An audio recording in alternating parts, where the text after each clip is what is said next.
aconteceu no México, enquanto eu estava lá, a primeira conferência das Nações Unidas sobre Mulher, Desenvolvimento e Paz.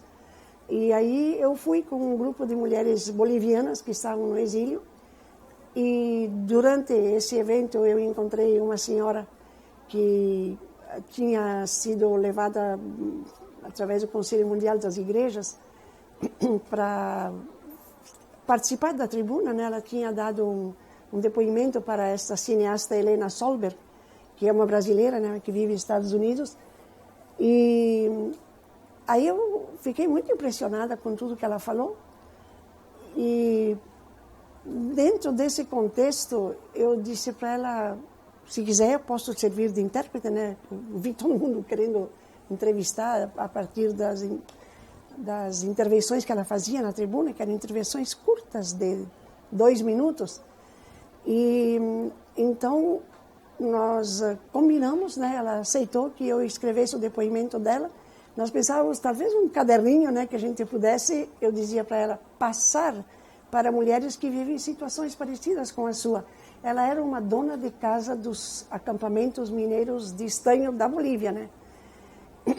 Mas foi muito impressionante, porque ela tem muita facilidade de expressar o que ela vive, né? E ela expressava o que ela vivia naquele momento como algo que vinha de dentro do país, enquanto que eu conhecia a Bolívia e outros países da América Latina que eu ficava ouvindo, né? Eram sempre pessoas que estavam no exílio, né? E ela vinha e trazia de dentro da Bolívia como estava sendo a situação do povo boliviano na ditadura de Banzer, no caso, né? E aí me dediquei durante 1 ano lá no México. Então foi ali que eu me formei praticamente na esquerda, e também na Tribuna Internacional da Mulher foi a primeira vez que eu escutei a palavra feminismo, e fiquei vendo que não era uma coisa tão simples, né? Porque tinha assim as correntes várias, né? Então era a tal de segunda onda que falam, né? A Betty Friedan tinha uma força muito grande na tribuna, e ela reforçava muito essa ideia de nós mulheres temos que unir-nos enquanto mulheres, né? E a Domitila insistia de que não dá para unir-se em tudo, ela dizia, porque a nossa diferença é muito grande, né? Então ela fazia assim intervenções colocando as coisas do jeito que ela entendia, né? Ela dizia, enquanto a senhora pode tranquilamente ir passear, ou se quiser também trabalhar, e alguém cuida das suas crianças, ela disse, eu tenho que ir lá, começar às 4 da manhã e ir até de noite para colocar o pão na mesa, porque o dinheiro que o meu esposo ganha não é suficiente para manter a família, né? Eu sei que muitas conversas foram acontecendo, e teve até certos embates. E a maioria das latinas que eu conhecia, não digo todas, né? Mas aquelas que eu conhecia no exílio, não eram também feministas, né? Então, era muito aquela questão de, sabe, acabar com a Operação Condor, acabar com o domínio dos Estados Unidos. Então, sabe, era assim, um refrão, Yankees fora de aqui, Yankees fora de aqui. Então, sabe, Domitila acabou sendo assim, uma pessoa quase que puxada por todo esse grupo também, né? Mas eu ficava escutando, assim, por exemplo, a conversa dela com a Betty Friedan, e eu dizia, puxa vida, as duas têm razão, né? De um lado e de outro, como se faz com isso tudo, né? E nunca esqueço, eu não sei o nome dela, mas uma também feminista norte-americana, que explicava para a Domitila como ela percebia a necessidade de nos unirmos enquanto mulheres, né? Frente a inimigos comuns. E ela dava o exemplo de quanto as mulheres norte-americanas tinham lutado para o fim da guerra do Vietnã. Então eu achava aquilo muito lindo, né? Tudo que ela contava. Mas não resolvia a questão, né? Porque de fato a coisa não é assim fácil e também não é binária, né? Nós hoje em dia já temos como é que eu diria, tantos elementos, né, para pensar a questão da diversidade, mas em 1975 não era assim. Tanto assim que do Ano Internacional da Mulher, acabado o Ano Internacional da Mulher, se criou, né, a partir da conferência a década da mulher, e era tanto assunto que os governos não sabiam também como lidar, né, que essa década internacional da mulher quando acabou em Nairobi, em 85, eu estava lá também, promulgou uma segunda década da mulher. E foi bem legal, porque em Beijing a gente já conseguiu ter uma plataforma de ação que até hoje nos orienta, né? Que foi assinada pelos governos, quase todos, né? Então, ali na tribuna, que era o Fórum Paralelo, né? A conferência oficial, para mim foi tipo uma virada de página na minha vida, né? Porque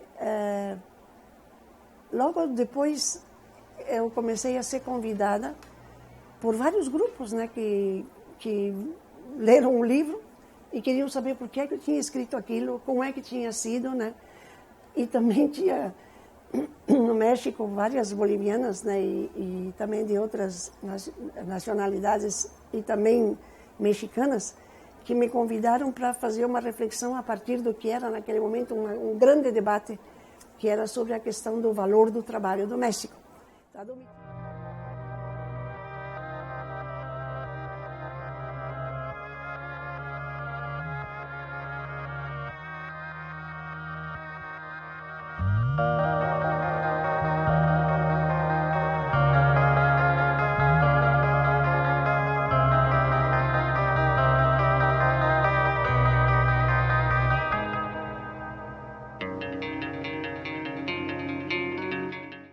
A minha militância com mulheres começa no Peru.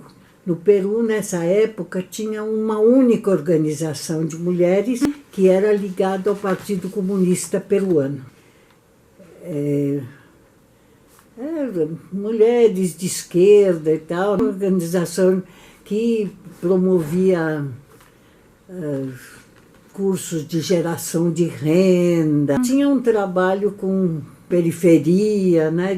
Que é uma periferia barra pesada. E aí é que eu comecei a me entrosar com o movimento de mulheres. E esse movimento de mulheres, apesar da associação ser ligada ao Partido Comunista, o movimento era mais de formação, de cursos e tal.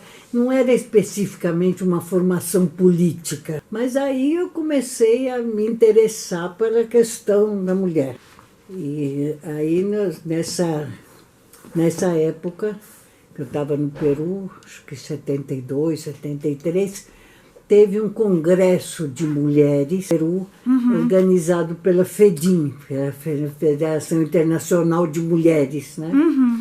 Que nessa época tinha sede na Alemanha Oriental. E aí, nesse grupo que veio para o Peru, veio uma velha comunista brasileira, que é a Ana Montenegro. Aí eu acompanhei ela todo o congresso. E aí eu fui me interessando cada vez mais por todas essas propostas.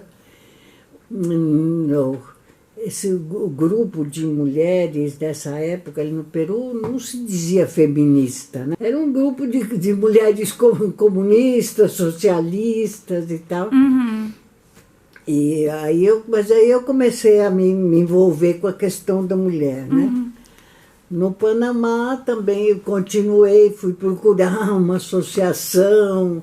Então, no Panamá também nessa época não tinha muita coisa, mas tinha alguns grupos. Aí eu continuei mais essa militância mais com o grupo de mulheres. Então eu comecei a fazer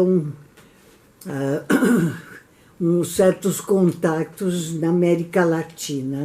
E nessa época também chega no Peru, de passagem, que ela estava indo para o México, a Moema Wieser. Eu começo no movimento francês e faço amigas, enfim, passei a fazer a vida no bairro, né? Como o grupo era do bairro, aí no bairro eu fiquei sabendo que tinha médico, enfim, toda a minha vida passou a se centrar no bairro. A gente tinha feira, a gente morava perto do lugar que tinha feira no sábado, então no sábado a gente se cruzava na feira, aí já ia lá para casa, eu levava as coisas que tinha comprado, a gente comia. Enfim, eu passei a viver uma vida muito mais inserida no bairro. E aí, novamente, né, ele disse, tem um grupo, sabendo que tem um grupo de mulheres que está se reunindo e tal. E aí eu chego ao círculo. Mas quando eu chego ao círculo, aquilo que para elas era o início, né, do conhecimento do feminismo, a partir do círculo, eu já vinha com intensa atividade assim, de relação com o feminismo e as feministas francesas. Então eu chego no círculo, mas eu já vinha, foi uma outra experiência, né, de ver as brasileiras e tal, e toda a dificuldade que foi, porque tinha muita resistência, né, entre o pessoal que estava exilado, as organizações, muita gente achava que não podia se afastar da luta principal, que ficar fazendo negócio de mulher era você abandonar a causa, enfim, tinha toda essa perspectiva assim, né, negativa com relação ao feminismo.